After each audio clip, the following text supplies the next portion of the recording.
So earlier this year, the dreadfully bad and vulgar adaptation of Emily Bronte's Wuthering Heights reminded us that modernized retellings of beloved literary classics do not always end well. Now, based on George Orwell's timeless story, Animal Farm, a passion project from director Andy Serkis and released through the faith-friendly studio Angel, attempts to succeed where other adaptations have failed as it reimagines the tale for younger audiences. The film has already sparked a lot of controversy. The question is the criticism justified, or is this actually a fun, family-friendly spin on a classic?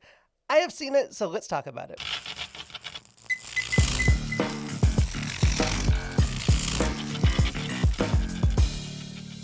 So I will say from the start that I do think most of the pre-release criticism about this movie is totally overblown.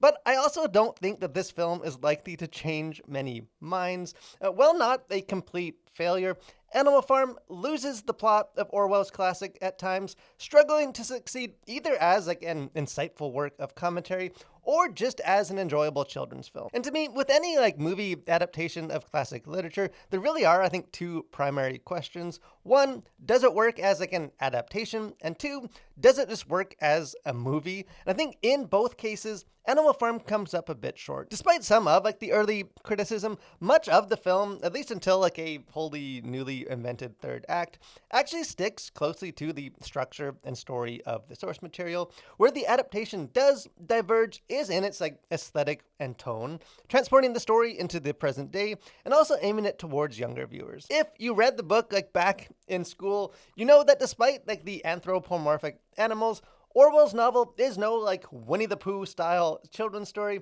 It is a biting work of social commentary on totalitarianism and just the corrupting nature of political power. But that does not mean the story can't work also as a children's story. Could I have done without the fart jokes and obnoxious music? Absolutely, but a softening of the book's violence and a simplification of its complex commentary makes the story more accessible than it does dumbed down. Honestly, as a former English major and a parent of young kids, I'm just in favor of anything that introduces the classics to a younger audience. After all, some of the greatest literary adaptations ever made feature the Muppets. I think we need more, not less, of these types of adaptations, but we may also need better, but more on that in just a moment. The film's main kind of story addition is a new character in the form of an innocent and naive young pig named Lucky, voiced by Gaten Matarazzo from Stranger Things, and Lucky becomes kind of the proxy for young viewers, providing the story with a protagonist that the novel mostly lacks. Whereas the original story is a more general commentary on society and human nature, this adaptation becomes a sort of morality play of a young character learning to resist the external forces that Orwell targeted. And I think it is a great idea, but one that falters in its execution. Because to me, the softening of the source material's sharper edge and themes in favor of a standard animated children's entertainment is not the primary issue. The real problem is just that the film is not very entertaining. You guys know I love Lord of the Rings, so I am a fan of Andy Serkis, but whether the fault lays with him or just with conflicting visions from other executives or creative influences, Animal Farm just lacks any sense of confident identity or direction. The film tosses Orwell's novel and all the traditional animated film ingredients with cutesy animals and potty humor and visual spectacle into a blender, seemingly without much awareness or attention for how those elements may actually fit together into a cohesive whole, resulting in a somewhat confusing and disjointed final product. And despite a very impressive all-star voice cast, the characters themselves are mostly bland and forgettable, with only really Woody Harrelson's voiced horse Boxer infusing the story with a sense of heart or emotion. The film is also, I think, just surprisingly devoid of humor. In fact, the only joke that I can even really recall after leaving the theater is when a pig, voiced by Seth Rogen, releases a prolonged fart and declares that's the sound of freedom, which I'm a dad. I know kids love their potty humor, but this is not exactly like a showcase in clever and witty comedy. And despite, I think, the very understandable, like, watering down of the source material's violence, the story still remains a bit of a dreary slog at times. In fact, like, one of my 11-year-old sons actually reached over and like checked the time on my phone midway through the runtime, seemingly eager to join Snowball and leaving Animal Farm behind. And honestly, I'm not sure I blame him. As far as content to consider, things going on the surface of this, for language, kind of the most like in-your-face direct one is there is a very clear like double entendre where a donkey presses up against a horse's backside to like help push a heavy object and declares, "Ass support has arrived." And beyond that, there is just, I think, a surprising like coarseness to the dialogue with like plenty of rude words like stupid and idiot or shut up. And you also have a pig who refers to himself as sexy. As far as violence, like I mentioned, the violence from like the novel has largely been scrubbed clean, but you still have several animals and potentially one human who die or are killed, although all of that occurs off screen. As far as sexuality, there is sort of a small subplot about a male pig who has a crush on a female pig, including a moment where the female pigs kind of giggle and enjoy watching male pigs shake their backsides. There's also, I think, a few moments that are probably nothing, but where some audiences may see as like an uncomfortable sexual tension between a pig and a human, although it is like inconclusive and I think likely harmless. The only other kind of content stuff here is that, as in the original story, alcohol is featured, although it is referred to in this film as being naughty juice. And although like the age of the protagonist pig, Lucky, is not like I think given in the film, it is suggested that he is very young. And there is a scene where he is pressured into like taking a sip of the naughty juice, although it is presented clearly as being a vice.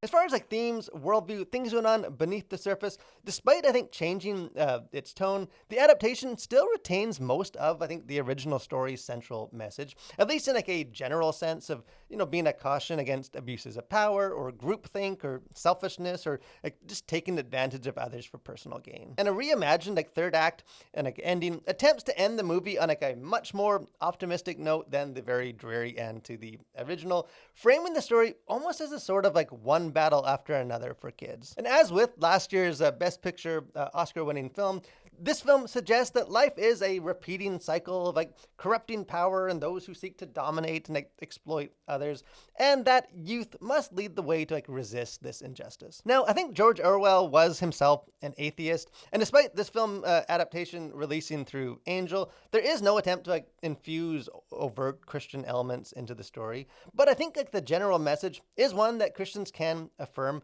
reflecting like the biblical truth found in something like Micah 6:8, which says, "He has shown you what is good, and what does the Lord require of you? To act justly, and to love mercy, and to walk humbly with your God." And obviously, like adults may debate the story's like political connotations, but for the film's younger like target audience, the film I think offers a clear message just about standing up to peer pressure and like what they know is wrong, and to treat others with like fairness and kindness, not out of like obligation, but just out of love. So overall, Animal Farm is nowhere near like the travesty or like the desecration of a literary classic that it has been accused of being.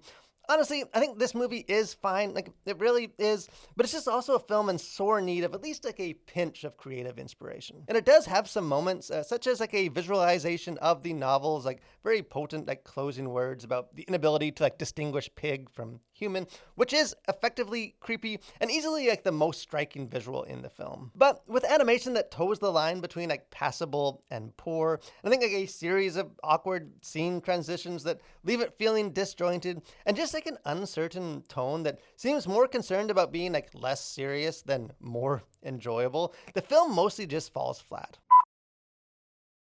So in the end, much like the inhabitants of Animal Farm, its heart, I think, is in the right place, but even the best intentions can quickly spiral out of control. But hey, I would love to hear what you think if you take your kids to go see this movie. Don't be shy, jump into the comment section, let's have a conversation on it.